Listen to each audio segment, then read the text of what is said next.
Nós estamos iniciando Diálogos Espíritas de uma maneira um pouquinho diferente, pelo vídeo, porque é uma experiência que pela rádio nós já estamos desenvolvendo há algum tempo, e ela tem produzido bons frutos. Primeiro no sentido de levar o conhecimento espírita para um reforço, para uma melhor compreensão para o próprio espírita, que muitas vezes, por uma questão até circunstancial, não se apercebe da importância das obras da codificação. Vai tomando interesse, evidentemente, na medida que o conhecimento o atraia.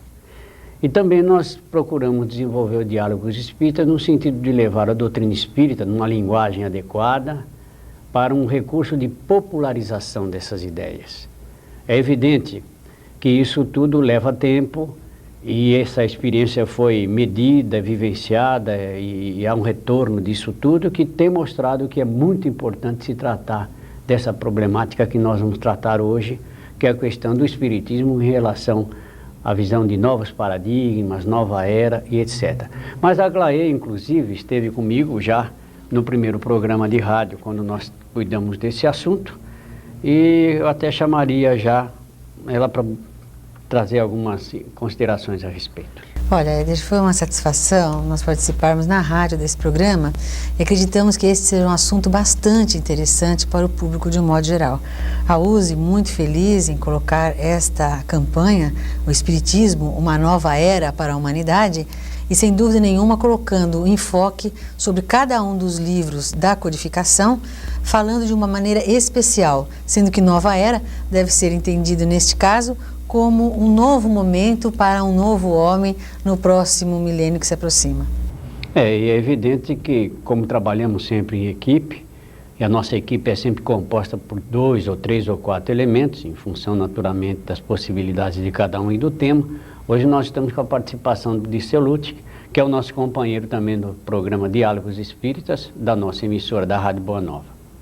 Nós lembramos que uma das metas da doutrina espírita é mudar o homem, né? Oferecer ao homem uma condição de vida melhor, oferecer a ele oportunidade para que ele possa crescer. E é evidentemente que dentro dessa perspectiva de nova era, a doutrina espírita trazendo basicamente como seu objetivo o estudo filosófico, né?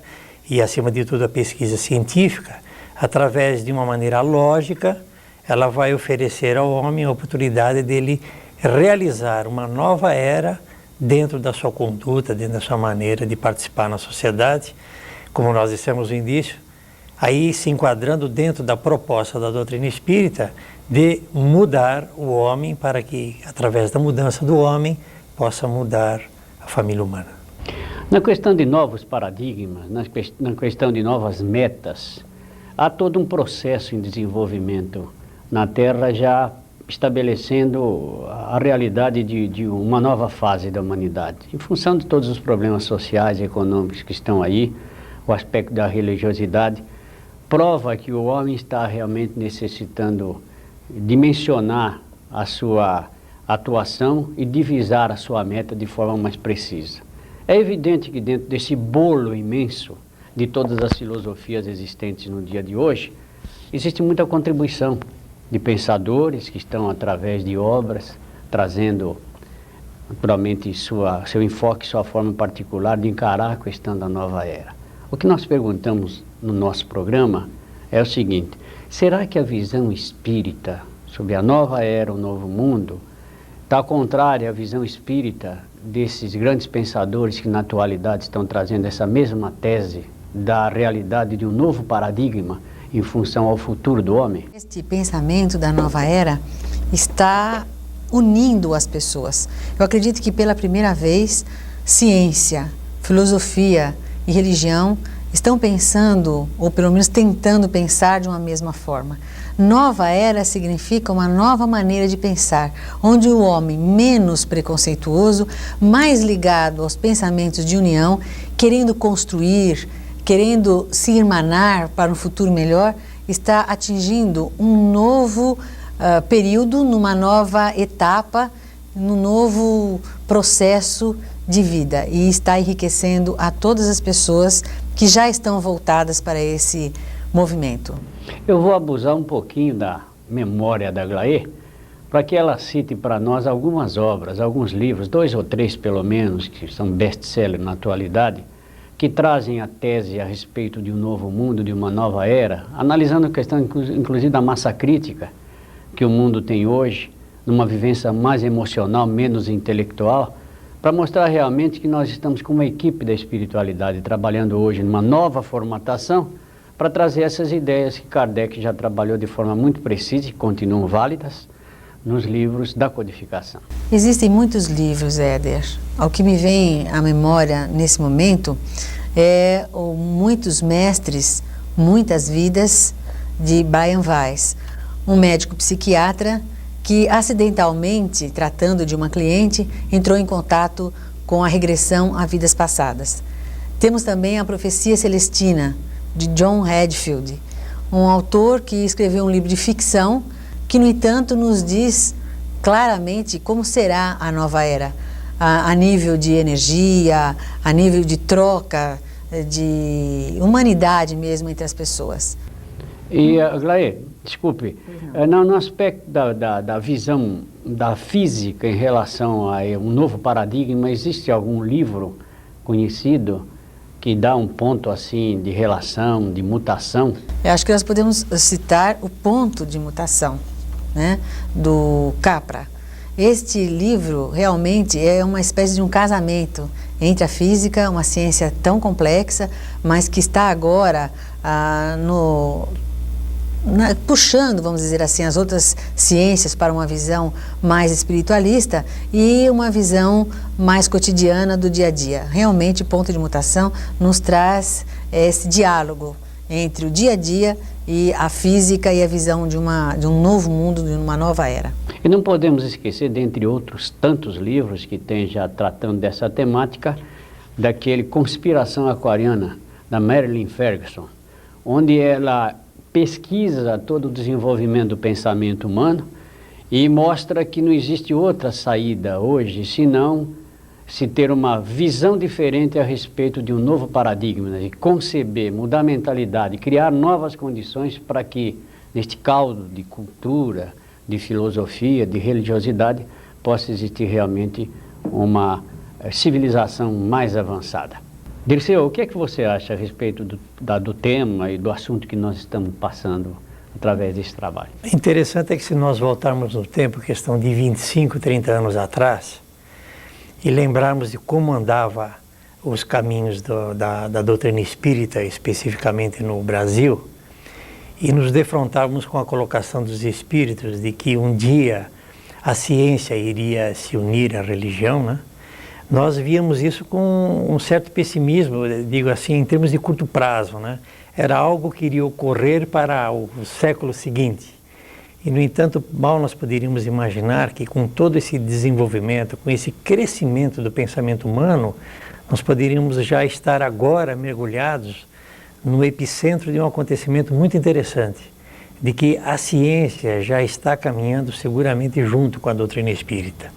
Porque todos esses colaboradores, todos esses pensadores, todas essas criaturas que estão desenvolvendo novas técnicas de terapia, procurando ajudar o homem a viver melhor, elas estão somando com a doutrina espírita.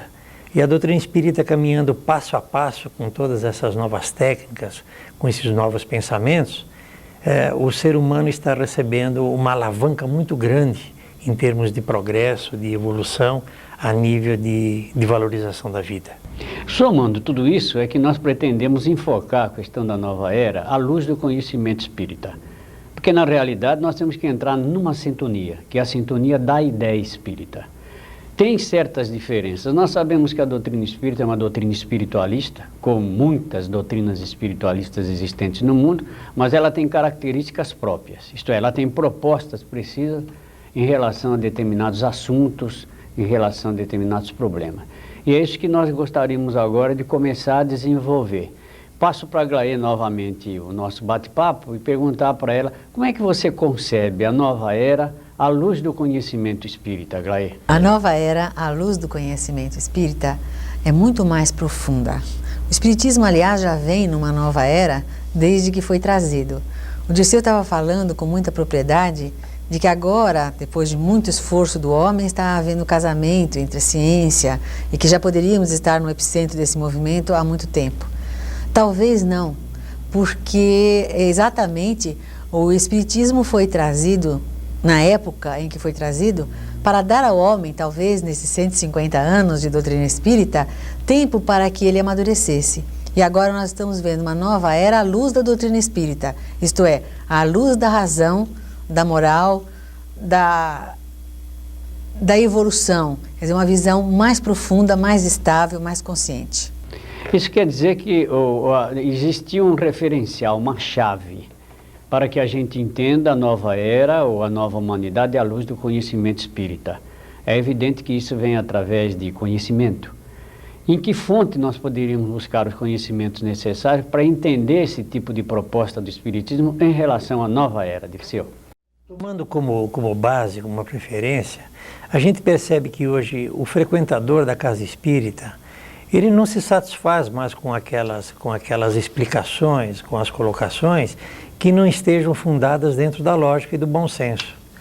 E a doutrina espírita, ela exige de cada um de nós o raciocínio lógico, a busca da explicação de todos os acontecimentos.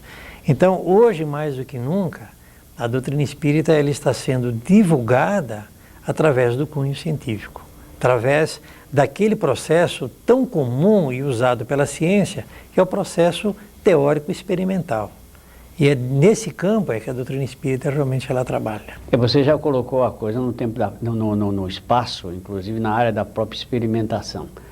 Mas eu pergunto ainda, para um melhor esclarecimento, onde é que está o referencial para se buscar a ideia espírita a respeito da nova era?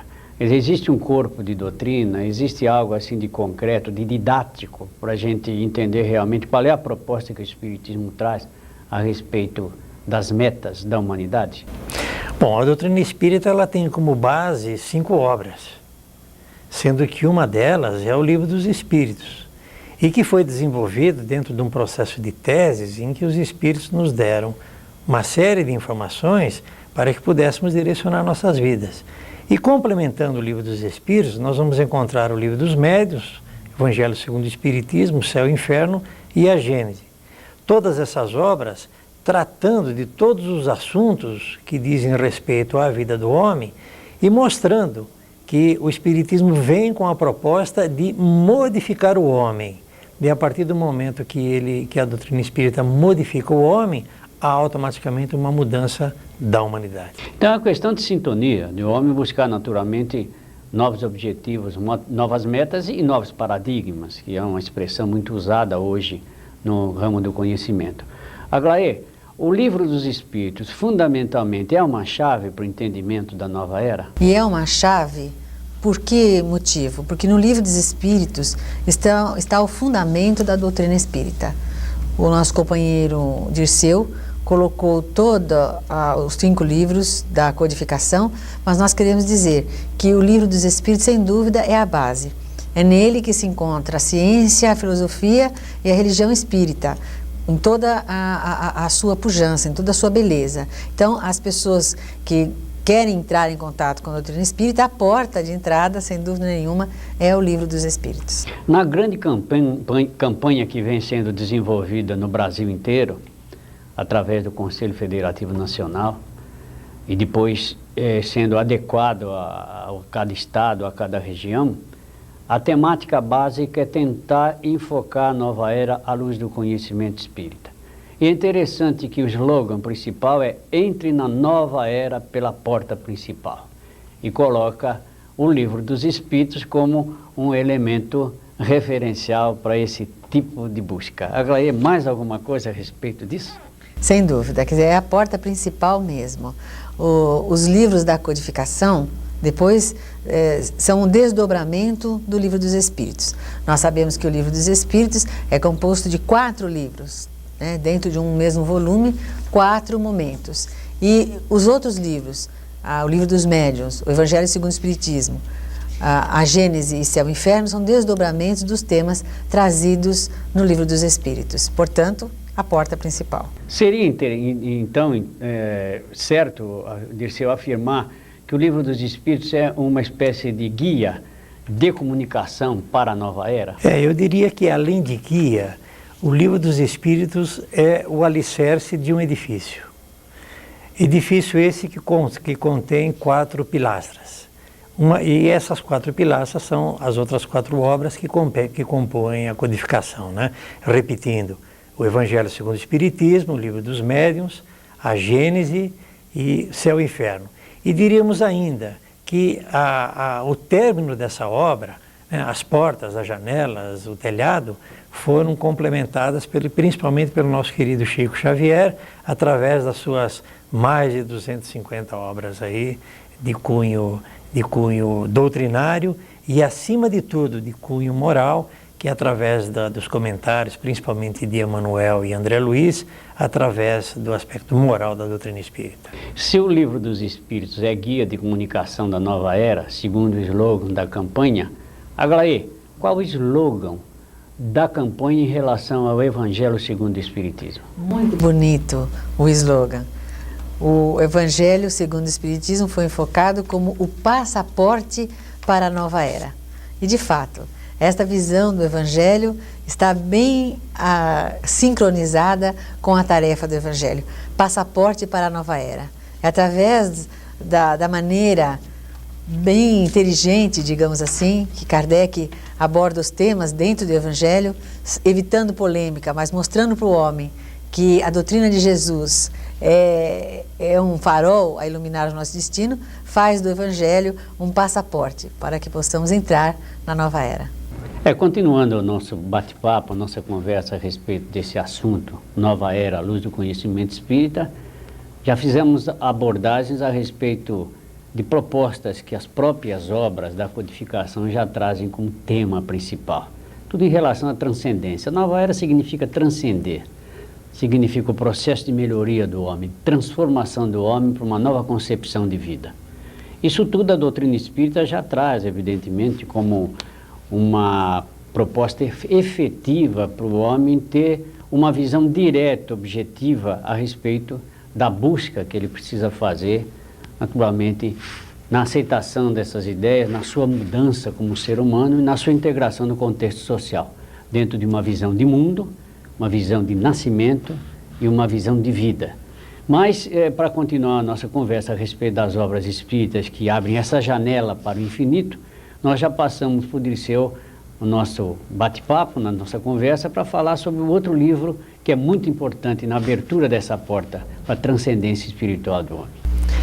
O interessante, Éder, que ao analisarmos a estrutura da codificação, nós percebemos o quanto que Kardec era uma criatura lógica, né?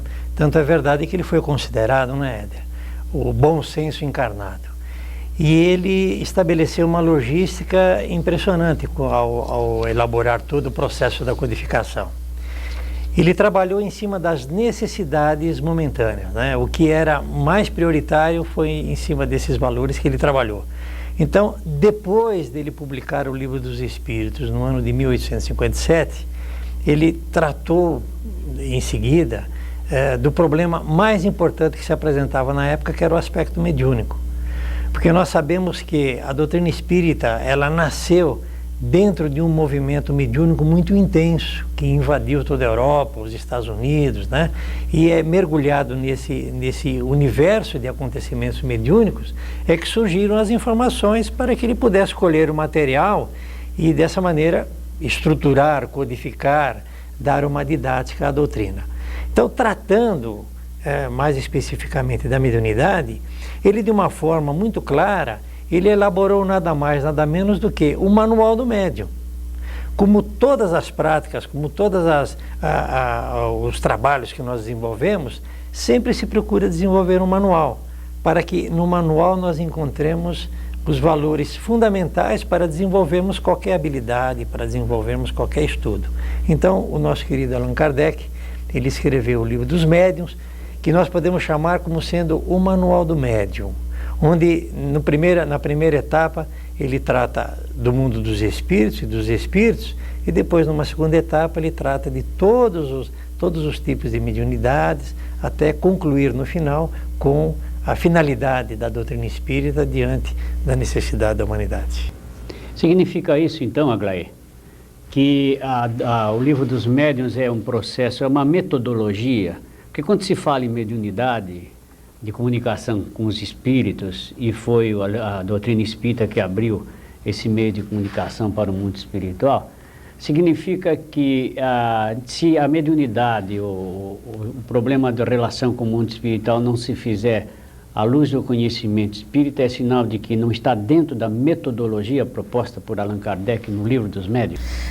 Exatamente. A metodologia proposta por Allan Kardec, bastante racional, eleva a mediunidade a um trabalho científico. Nós sabemos que o fenômeno mediúnico existe desde que o homem é homem.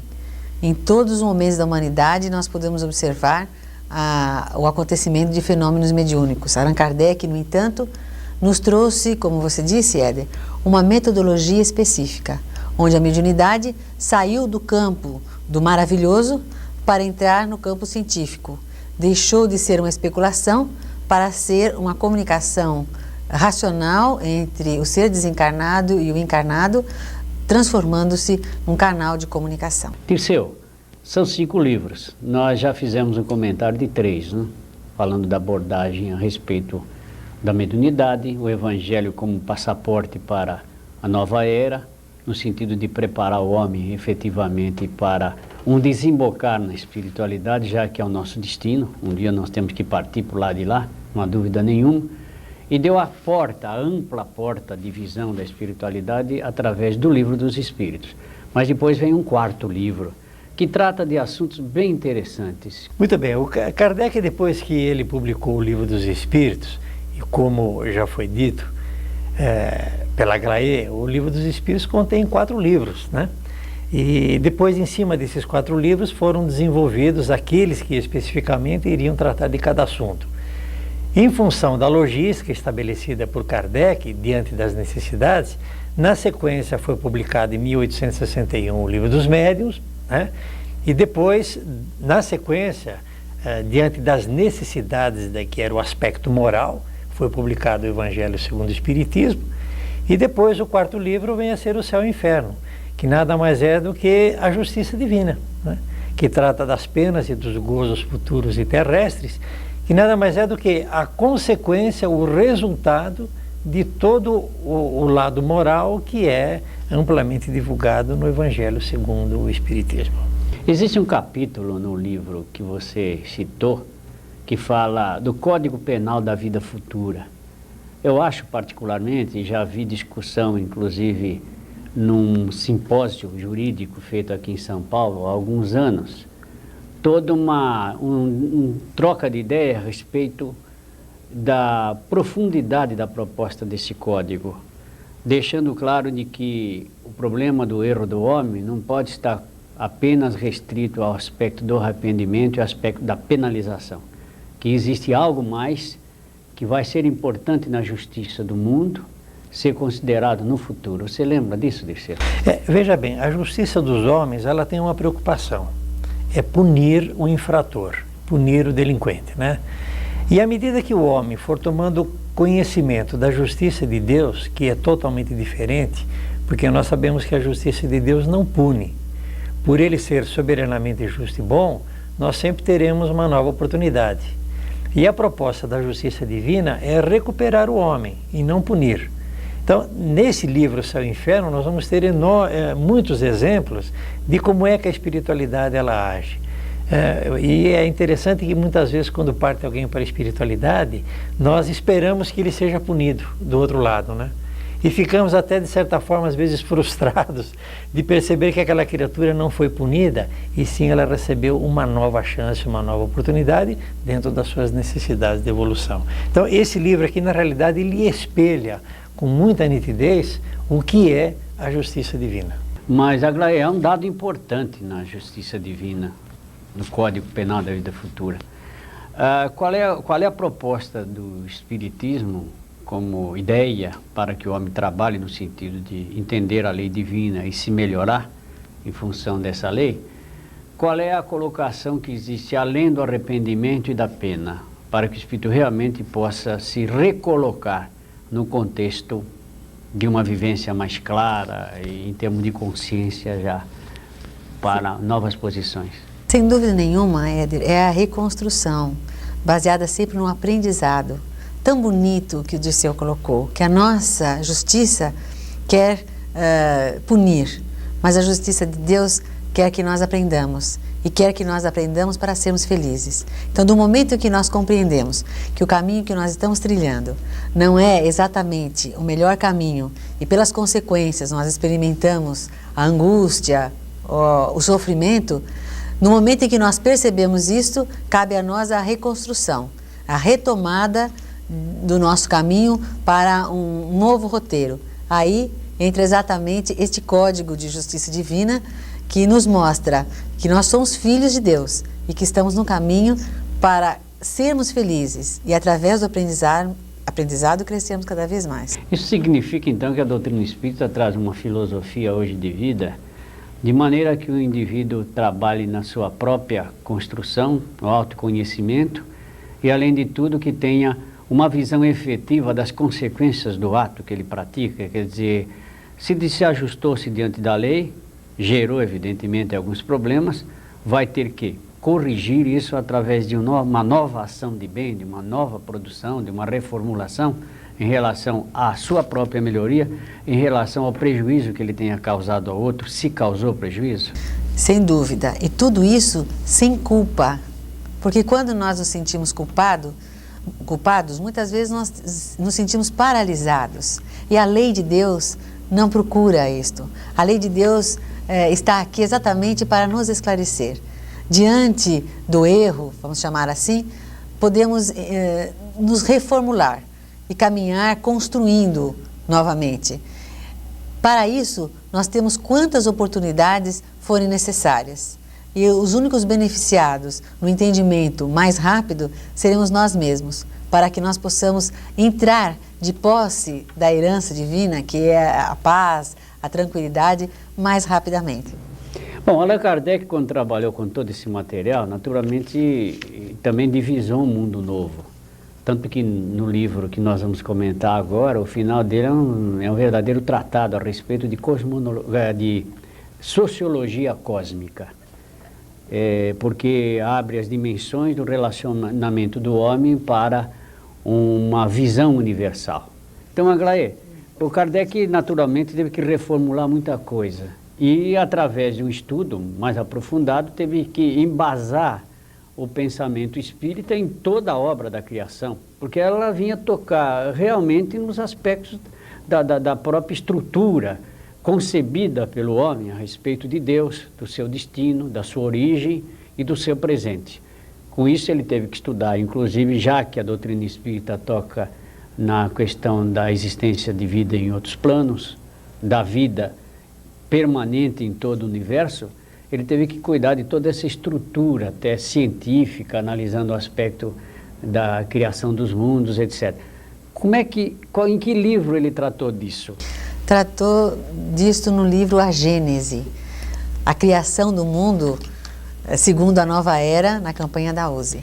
Então nós vamos encontrar a ciência, entre aspas, brigando com a religião durante muito tempo por causa desse aspecto, a criação do mundo, que foi um tema, que é um tema que ainda interessa o homem e muito em vários aspectos do nosso conhecimento. Pois nós temos a visão religiosa e talvez uma interpretação mágica da Bíblia, dizendo que o mundo foi criado em 6 dias, e a visão oposta da ciência, quando nos mostra milhões de anos para a construção do mundo. Vem o Espiritismo e casa esses dois aspectos de uma maneira natural, racional, perfeitamente compreensível a qualquer criatura, esclarecendo que a Gênese mosaica tem então uma nova interpretação e que está de acordo com a interpretação da ciência, fazendo com isso com que nós nos sintamos muito mais confortáveis diante do problema da criação do mundo e da união da ciência e da religião. Dirceu, no livro A Gênese, Kardec levanta uma tese que passou a ser, inclusive, objeto de certas fantasias, de colocações muito pessoais a respeito de a gente vem de tal planeta e vai para outro, como se nós tivéssemos o planejamento na nossa cabeça. Mas o Kardec fala desse planejamento na Gênesis quando ele fala no remanejamento cósmico. O que significa esse remanejamento cósmico no processo de evolução das humanidades? É interessante que a doutrina espírita ela nos mostra a vida futura e estabelece uma dimensão muito maior para uma análise, porque nós percebemos que assim como existem planetas mais evoluídos do que a Terra, existem planetas mais involuídos do que a própria Terra. Há certos planetas que estão num grau de civilização inferior à Terra. Portanto, muitas criaturas que, vivendo aqui na Terra, são criaturas más, né? São grandes líderes, são criaturas que foram causadores de grandes guerras, e que nós imaginamos que essas criaturas, até de certa forma, seriam punidas na espiritualidade. Nós ficamos sabendo que elas não são punidas na espiritualidade, elas serão utilizadas como grandes guias em outros planetas inferiores à Terra, porque lá serão condutores, serão os portadores dos princípios de civilização, né? Então, toda essa colocação da Terra estar inserida nesse universo, Kardec fala muito bem disso no livro A Gênese. Além de ele deixar alguns assuntos que estão inseridos no chamados 4 evangelhos, que ele extraiu dos evangelhos e deixou para tratar no livro A Gênese. Porque Kardec, ao estruturar o Evangelho segundo o Espiritismo, ele apenas se ateve ao aspecto moral. Mas os outros aspectos que estão constantes dos evangelhos, que são os atos comuns da vida de Jesus, as profecias, os chamados milagres, as palavras que deram origem aos dogmas da igreja, esses assuntos o Kardec reservou para fazer uma análise lógica no livro A Gênese. É interessante esse apontamento que o Dirceu faz, porque a questão do Cristo, a figura do Cristo é mítica, é interpretada e analisada por todos de forma particular de cada um, até certa maneira, até no aspecto físico de Jesus. Esquecendo que o fundamental na passagem que Jesus fez pela terra foi a lição que ele deixou. Foi o processo de renovação da Boa Nova, que significa, no nosso entender, um novo paradigma. Quer dizer, ele traçou já um projeto, um plano de ação para a humanidade, a fim de que ela pudesse atingir estágios mais avançados e dar salto de qualidade para a sua felicidade. Mas, no livro A Gênese, Kardec faz um comentário também a respeito da perspectiva do futuro em relação à humanidade. O que é que você tem para falar para nós a respeito disso? Uma perspectiva, aliás, grandiosa, porque mostra o homem na sua devida posição. Uma perspectiva de futuro sempre baseado na esperança, na evolução, na construção. Não é mais aquele Deus que pune, aquele Deus que destrói, mas aquele Deus que está ao nosso lado para nos acompanhar na nossa caminhada. Uma perspectiva de futuro onde o ser humano, cada vez mais integrado no seu papel, vai entrar, sem dúvida nenhuma, no gozo da sua plenitude de espírito. Cada vez mais feliz, cada vez mais consciente, buscando dentro de si mesmo e, consequentemente, na natureza, nos seus companheiros de jornada evolutiva, um apoio, um acompanhamento, né? Uma caminhada muito mais sadia. Na Gênese nós percebemos que existe um caminho para o homem e que este caminho tem como único objetivo a felicidade daquele espírito que evoluiu pelo seu próprio esforço e que alcançou todo o seu potencial. É interessante a gente considerar que a nova era, dado esse comentário todo feito durante a nossa programação, tem realmente um enfoque diferente. É evidente que as outras propostas em termos de nova era levam também o homem a uma ideia de reflexão profunda em função das suas necessidades, do seu destino, das metas que ele tem que alcançar. Mas isso fica claro de que o processo em si vai depender do próprio homem. Quer dizer, Deus oferece todas as condições para a criatura humana, disso nós não temos dúvida. É o homem que, como artífice do seu próprio destino, como construtor da sua própria felicidade, o elaborador do seu próprio desenvolvimento, tem que se firmar e encontrar alternativas para isso, criar alternativas para essa conquista. E, evidentemente, o Livro dos Espíritos traz, como o próprio Kardec afirma, uma nova alternativa para o ser humano que não está satisfeito com as alternativas já existentes. A realidade é essa. Interessante que os grandes homens, os grandes pensadores, eles possuem um ponto em comum. É de fazerem as suas previsões e dizerem as suas predições, né? E Kardec não fugiu à regra. Porque Kardec, no livro A Gênese, ele é de uma felicidade ímpar, ao dizer que no final dos tempos, né, e nós estamos no epicentro desse final dos tempos, que é a grande revolução social que a humanidade está mergulhada, diz ele, praticamente há 130 anos atrás, diz ele que a geração velha que não acompanhar a geração nova não conseguirá encontrar os seus caminhos, né? E nós percebemos hoje mais do que nunca de que a geração nova, ela praticamente está engolindo a geração velha, né? São novos valores, hoje é uma maneira diferente do jovem se relacionar em casa, a mulher já buscou seu espaço na sociedade, então se nós não acompanharmos, nós ficaremos para trás.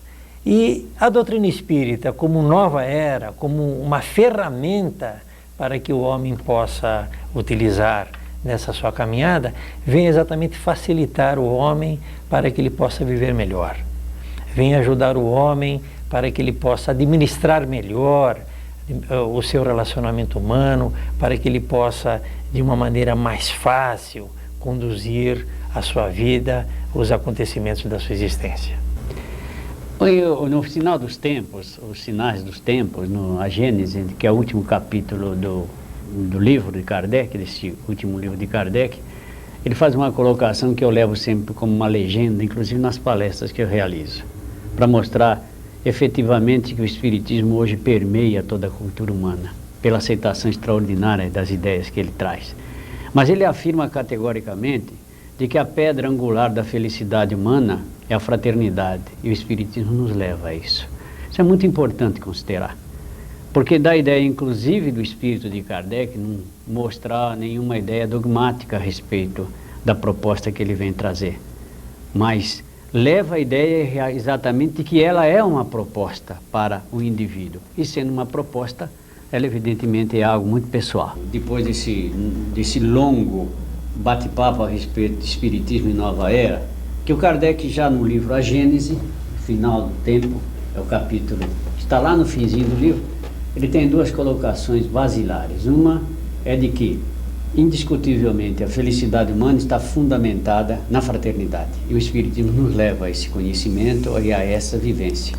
E a outra é que o mundo, com o tempo, no processo de transformação, estaria preparado para assimilar esses conhecimentos, em função da maturidade da humanidade, coisa que se desenvolve através das várias transformações que a sociedade e o homem vai desenvolvendo. Mas para encerrar o nosso programa de hoje, eu passo já a palavra para a nossa companheira Aglaé, e eu gostaria que ela dissesse para nós, a nova era chegou e está realmente ao nosso alcance? Está ao nosso alcance, está ao alcance de todo aquele que tiver ouvidos de ouvir e olhos de ver.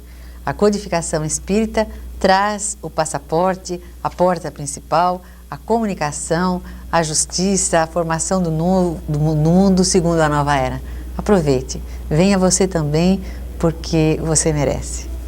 Está aí, fica a proposta espírita, que é uma nova alternativa para aquele que não está satisfeito com as já existentes. O nosso abraço, evidentemente, e até uma outra oportunidade.